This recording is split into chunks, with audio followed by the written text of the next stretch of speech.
Hello children. Today we are going to start with muscular tissue. Muscular tissue are made up of muscle cells. Muscle cells are elongated and they are large sized. Okay, so they are also called as muscle fibers. Now on the basis of their again location, structure and their function, they are of three types. What is the first type? As you can see in the figure, this is the voluntary muscles. Okay, then we have an involuntary muscles, and then we have cardiac muscles. Voluntary muscles are those muscles which work according to our will.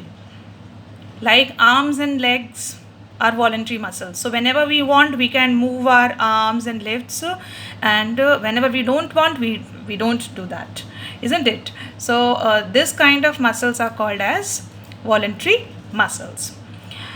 Voluntary muscles are also called as skeletal muscles also. Why? Because they are attached to bones. And these voluntary muscles, again, they are sometimes referred to as striated muscles. Why they are called as striated muscles? Because in the figure, if you see, they have a light and dark bands.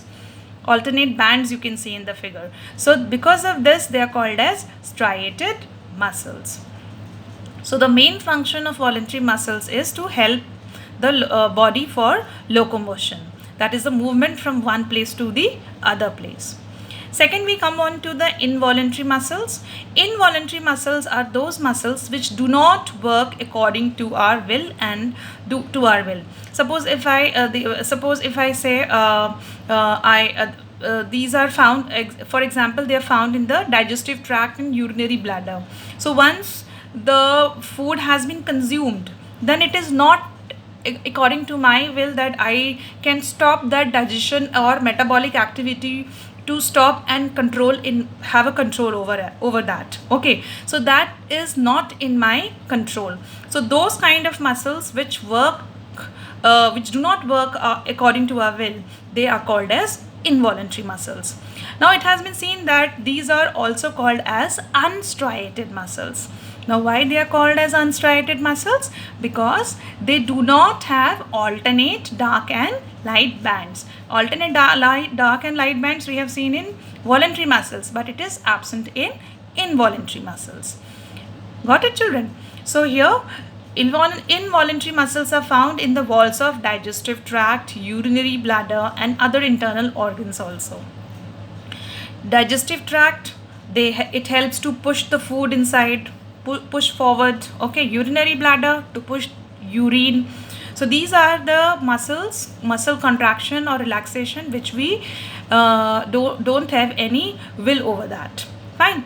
So the third kind of, now we come on to the third kind. Okay, third kind of muscle is the cardiac muscles. Now we have to remember, cardiac muscles are present only in the heart. Only in the heart. They are cylindrical, branched and uninucleated. Okay, and their main function is the contraction and relaxation of the heart muscles. So when the contraction and relaxation of the heart muscles takes place, it helps the blood to be pumped and distributed throughout our body parts. So from the heart, blood is pumped out through the arteries. It goes to the various body part which is utilized for oxidizing the energy, food, and releasing the energy. Then the entire waste products and the unused and deoxygenated blood is carried again back to the heart. Okay, so this all and from there it again have its own cycle of purifying it with the help of lungs in the other procedure which we will study in detail in circulatory system in class 8. Okay, so this is all about the types of muscular tissues. So muscular tissues are involuntary muscles, voluntary muscles and cardiac muscles. Now we come on to the fourth type of animal tissue, that is nervous system. Nervous tissues. Fine. So nervous tissues are very specialized cells. Okay, they are they're called nerve cells or neuron, and neuron or nerve cells are considered to be the structural and functional unit of nervous system. The organs like the brain, spinal cord, and the nerves are composed of these nervous tissues. Now here if you see a figure, here it is a figure of a nerve cell or a neuron. Now this structure is very important, children. You have to draw this diagram in your copy with proper labeling, okay, and see the various structures of its part. When we study this structure of a neuron, then we see that it is broadly divided into three parts. First, this upper part is called as cell body. Then this elongated part is called as axon, and this is an axon ending branched part. The cell body is this, and the branched like structures which we can see here, these are called as dendrites and dendrons. Okay, so broadly the major bifurcation is dendron and the sub branches are dendrites. Cell body has a central nucleus along with the cytoplasm. Then axon is a single long cylindrical structure arising from the cell body, and this axon terminates into a branched structure which we called as axon ending.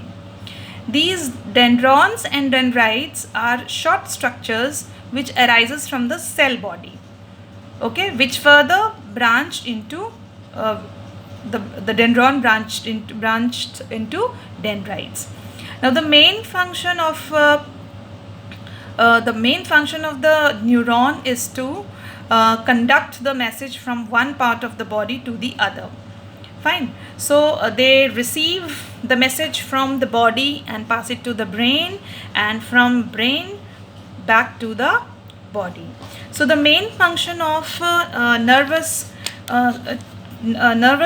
system, you can say, is that it receives the messages and send it to the brain, and then it controls and coordinates the different organs of the body. So these neurons play a very vital role in performance or in the performance of the nervous system. That is why they are considered to be the structural and functional unit of nervous system. Okay, children. Now with this we complete the animal tissue. After this you have a human organ system and their function, from which you have to learn one function of each organ system given in the book. With this we complete lesson 2. Thank you.